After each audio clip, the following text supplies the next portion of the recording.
Good morning students. बच्चों, आज हम पढ़ेंगे चतुर्थ पाठ नपुंसक लिंग, जिसको इंग्लिश में न्यूटर कहते हैं। बच्चों, आइए नपुंसक लिंग का परिभाषा देखते हैं।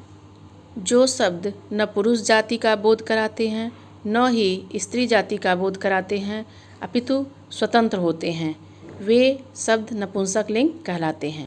कहने का तात्पर्य है कि जो शब्द न पुरुष जाति के हैं और न ही स्त्री जाति के हैं, वे नपुंसक लिंग शब्द कहलाते हैं।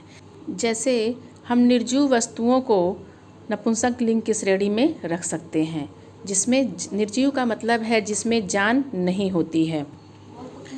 नपुंसक लिंग शब्दों के अंत में जो अंतिम मात्रा आती है उसी के अनुसार वे शब्द भी अकारांत, इकारांत, उकारांत आदि के भेद के कारण अनेक प्रकार के होते हैं। यहाँ हम अकारांत नपुंसक लिंग शब्दों के विषय में ज्ञान प्राप्त करेंगे। एक वचन, द्विवचन, बहुवचन के विषय में आपको पहले ही बता दिया गया है। एक वचन का अर्थ है एक संख्या या एक व्यक्ति। द्विवचन का अर्थ है दो संख्या या दो वस्तु व्यक्ति। बहुवचन का अर्थ है दो से अधिक या अनेक।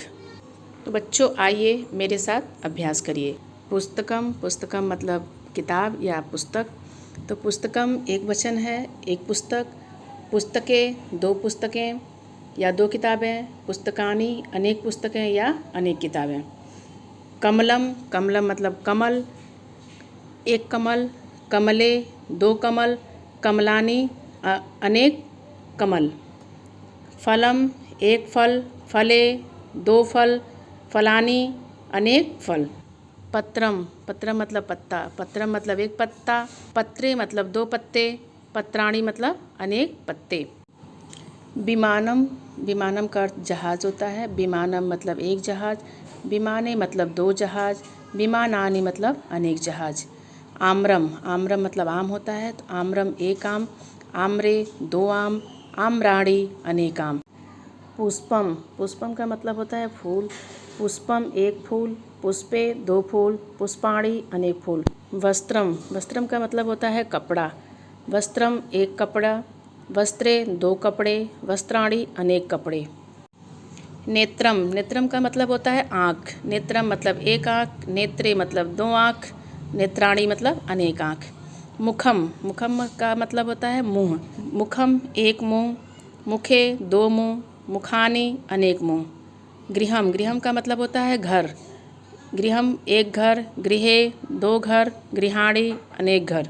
चित्रम, चित्रम मतलब होता है चित्र। चित्रम एक चित्र। चित्रे दो चित्र। चित्राणी अनेक चित्र।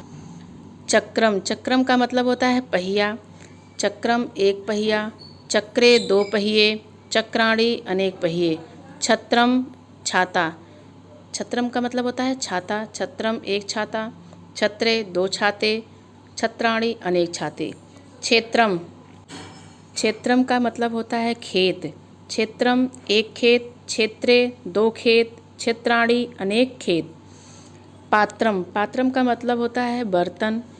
पात्रम एक बर्तन। पात्रे दो बर्तन। पात्राणी अनेक बर्तन। व्यजनम, व्यजनम का मतलब होता है पंखा। व्यजनम एक पंखा। व्यजने दो पंखे। व्यजनानी अनेक पंखे। मित्रम, मित्रम का मतलब होता है दोस्त या मित्र। मित्रम एक मित्र। मित्रे दो मित्र। मित्राणी अनेक मित्र। दुग्धम मतलब होता है दूध। दुग्धम एक बोतल दूध। दुग्धे दो बोतल दूध। दुग्धानी अनेक बोतल दूध। बच्चों, आपने पूरे पाठ का अभ्यास कर लिया है। नपुंसक लिंग के शब्दों को कैसे आसानी से पहचान लें, इसके लिए आपको एक वचन, द्विवचन और बहुवचन के शब्दों पर ध्यान देना पड़ेगा।